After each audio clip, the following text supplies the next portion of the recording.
Let's look in Hebrews chapter 2 for a moment. Hebrews 2, verses 3 and 4. How shall we escape if we neglect so great a salvation, which at the first began to be spoken by the Lord, and was confirmed to us by those who heard him, God also bearing witness both with signs and wonders, with various miracles and gifts of the Holy Spirit, according to his own will. The writer of Hebrews gives us 3 reasons why we should attend to the gospel message. Number 1, the first person who proclaimed it was Jesus. Secondly, it was confirmed by those who were personal eyewitnesses of Jesus. But the third reason is the Holy Spirit bears supernatural testimony to the message with signs, wonders, and gifts of the Holy Spirit.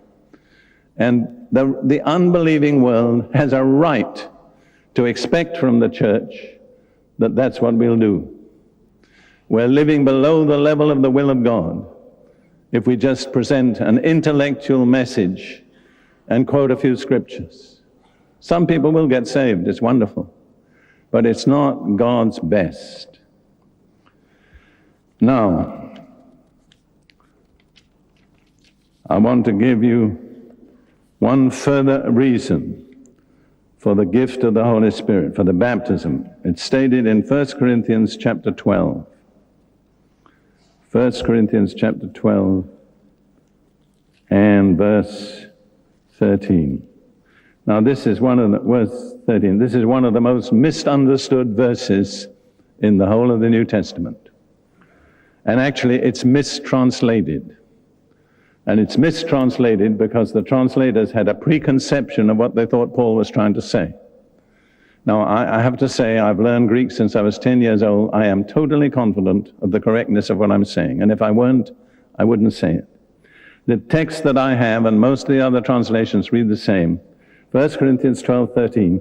For by one Spirit we were all baptized into one body, whether Jews or Greeks, whether slaves or free, and have all been made to drink from one Spirit. Now, the wrong word there is by, because the Greek says in one Spirit. We were all baptized into one body. And there is no suggestion anywhere else in the New Testament that the Holy Spirit ever baptizes people.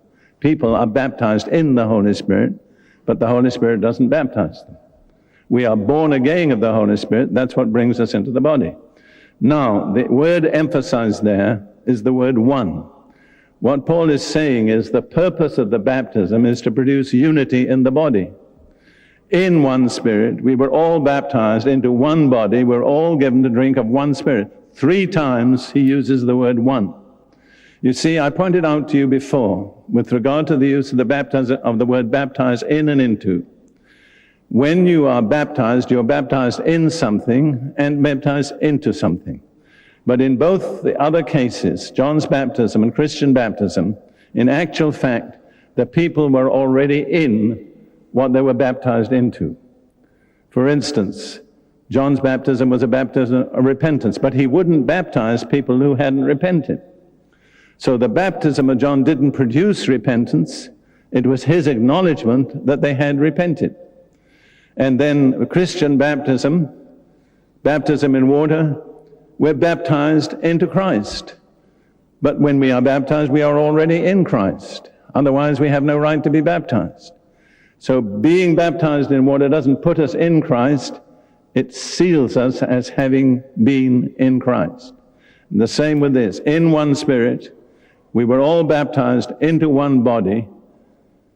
Not that we weren't in the body, but this is the seal that we're in the body. So in every case, baptize in, baptize into.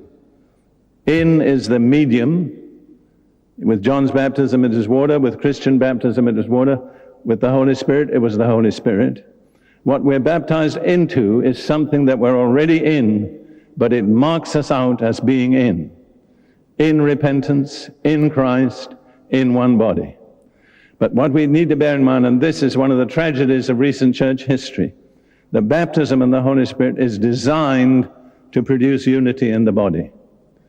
But unfortunately, we've been so carnal that instead of accepting unity, we've often used it to produce division. And for that, all of us need to repent.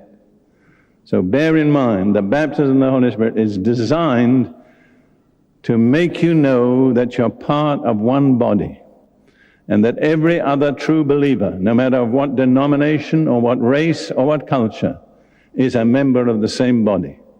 There's only one Holy Spirit, there's only one body. That was God's purpose, and unfortunately, like so many other things, we've abused God's purpose. For instance, the celebration of communion was designed for the same purpose, to emphasize the unity of the body. What has it done? Through our carnality, it's divided us. But that's not God's fault, it's our fault. And all of us need to bear some responsibility. The non-Pentecostals for being so critical, the Pentecostals for being so arrogant. I mean, I've been a Pentecostal long enough. Our famous slogan was, "We've got it all." And when I looked at some of them, I thought, well, whatever you have, it isn't much. I remember being in a Danish Pentecostal church, and there was this dear old widow. She was poor, she was sick. And she said in Danish, "Vi har jo det hele, we've got it all." And I looked at her and I thought, if that's all, it isn't much. But you see, that attitude has offended a lot of people. We've had this attitude, well, the Pentecostals have got it all. We've got the full gospel. We don't have more than we have. We can have the baptism and speak in tongues and still be very short of God's standard. It's not a guarantee that you're absolutely perfect. It's not a seal of perfection. It's a help to become perfect. See, again, a lot of Pentecostals had the attitude, I mean, I know it so well. You get saved, born again, baptized in water, speak in tongues, and you've arrived. No, you've just started. It's not a goal, it's a gateway. But if you treat the gateway as a goal, you'll never get any further. Some of you Pentecostals need to give a little heed to that. If you are Pentecostal and you're here, I love the Pentecostals. I owe my salvation to them. For a good many years, I thought they were right about everything. And then I discovered they too had their weaknesses. But bear that in mind. The baptism in the Holy Spirit is to bring Christians into unity.